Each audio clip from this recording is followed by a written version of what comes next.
welcome back to Haunted and Historic Australia for another episode in our Criminals, Cutthroats and Convicts series with the Sydney Park Serial Killer, Episode 3, The Horrid Murder of Hilda White. In this episode, we go through the last movements and sad end of Hilda White, as well as the investigation of Victor Lamberto, who was originally charged for her murder. Now, 6 months before May Miller and Bessie O'Connor were murdered, Hilda White was murdered in Centennial Park. Hilda, 33, was a New Zealand-born woman who had recently moved from Auckland only the previous year, relocating to Sydney, Darlinghurst, with her mother and siblings both being adults, a sister and a brother. Her father was Captain Francis George White of the Auckland waterfront. They lived in Liverpool Street of Darlinghurst, the city area being quite a dangerous place at night. Although Hilda was warned by her family, she was a grown woman and very naive at that. Perhaps she didn't believe that Sydney could be such a cruel place. Only 3 years before, Vera Sterling had been murdered, walking the streets at night. Hilda may not have heard about it, or possibly believed that something so awful could never happen to her. Hilda was very much liked by everybody, especially men. She had a big smile and kind eyes, a curvy figure and banter to match. She often walked past the soldiers stationed at Victoria Barracks on her way out, giving them a wave and they a wolf whistle back at her. She had many of them as acquaintances, to the movies and around town, but no one too close as far as her family knew. They had only been at this residence for 6 months and knew very few people. Hilda often left home in the afternoon and evening to go out at night, usually to the movie theatre, but would be always home before midnight. 2 months before, the family had lost one sister to tuberculosis, which left them all very much numb.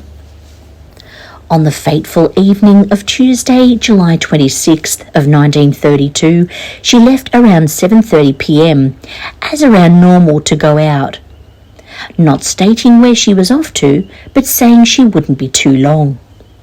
Hilda's mother, Annie, assumed she was off to the movies, as she usually did at night with friends, and the family only raised the alarm with police when she wasn't home by 2 a.m. Very unlike Hilda to be out past 12, there had to be something very wrong. Distraught at the loss of already one daughter, they were keen to have police search immediately for her, which police began. However, at this point in time, it was already too late to save their Hilda. From the beginning of 1932 to Hilda's death, they had over 20 cases of unsolved deaths in Sydney that they believe was the result of foul play. Centennial Park, after 11 p.m, was often alive with the sound of drunks and hookers at play. As the night turned to morning, the noise subsided and the park was a lonely and eerie place, and those only who wished not to be seen slinking through it up to no good. It is believed, as per the coroner, that her murder would have been committed around about 1 a.m, leading police to believe that she knew the man in which she wandered into the park with, the man who ended her life. Hilda's body was found around 7 a.m. in the morning of the 27th of July near Palm Drive in Centennial Park on a seat under a fig tree. She was located by the park ranger, Mr. Frame. At first, he believed her to be a drunk hooker, but as he tried to wake her, he realised she had pantyhose tightly around her neck and her bloomers over her face.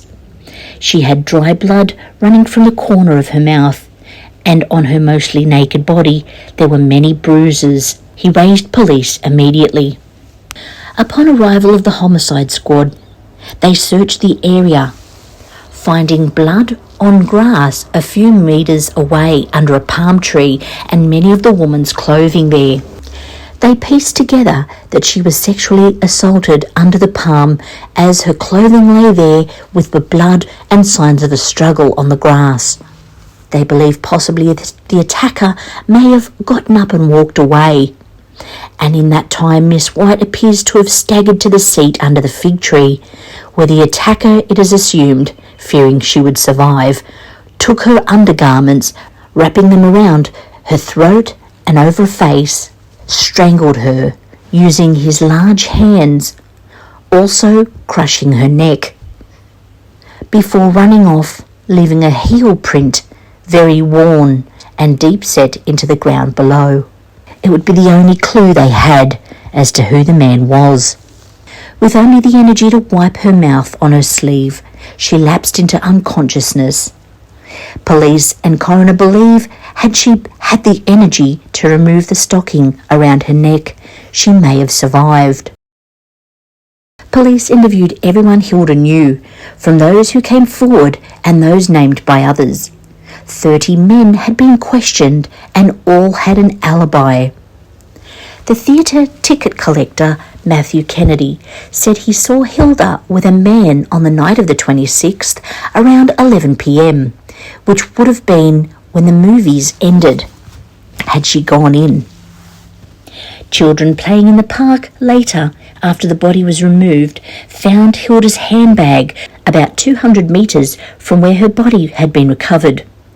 Perhaps she dropped it and ran to escape her killer once she realised he was going to attack her. Police were anxious to get a piece of evidence. However, stated there was nothing in the bag that could help them with the investigation. Much like Bessie, it appears Hilda was lured to her death.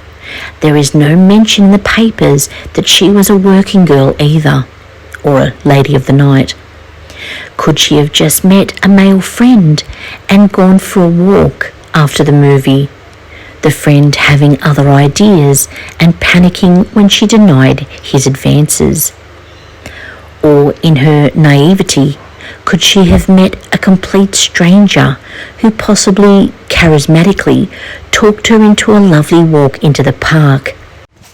Perhaps she wanted to take her mind off the fact that she'd just lost her only sister, to return home so early to a house with the mood so low and everyone still mourning the sister's loss. Her trusting nature getting her into some serious trouble. So similar to Bessie's case, both of them in mourning only months after losing a loved one. Perhaps they weren't in the right mind and, as a result, had their guards down. They were both caught by surprise by their killer. Police offered a reward of £250 for any information. This led to a Russian man by the name of Victor Lamberto, or Yanushevsky, being arrested and placed on trial. Despite having an alibi, Victor lived in the same building as the Whites. He was also picked by the theatre man in the lineup as the man he saw with Hilda that night. Her mother, Mrs. Annie White, also stated she had seen him with Hilda often. Of course, he denied this entirely, saying he'd never really spoken to the woman before. While on trial, Victor stated that he was a car minder, maybe like a valet driver or a car park attendant, but he said that he worked all over Sydney and that he could have been sighted once or twice in the vicinity of the woman. However, it was not enough to convict the man, and he was released. To date, Hilda's murder remains unsolved, although many believed Eric Craig could have murdered all 3 women that year. But what about Vera Sterling in 1929? And she will be part of episode 4. If you like this episode, give it a like, subscribe if you haven't already, and stay tuned for episode 4 of the Sydney Park Serial Killer.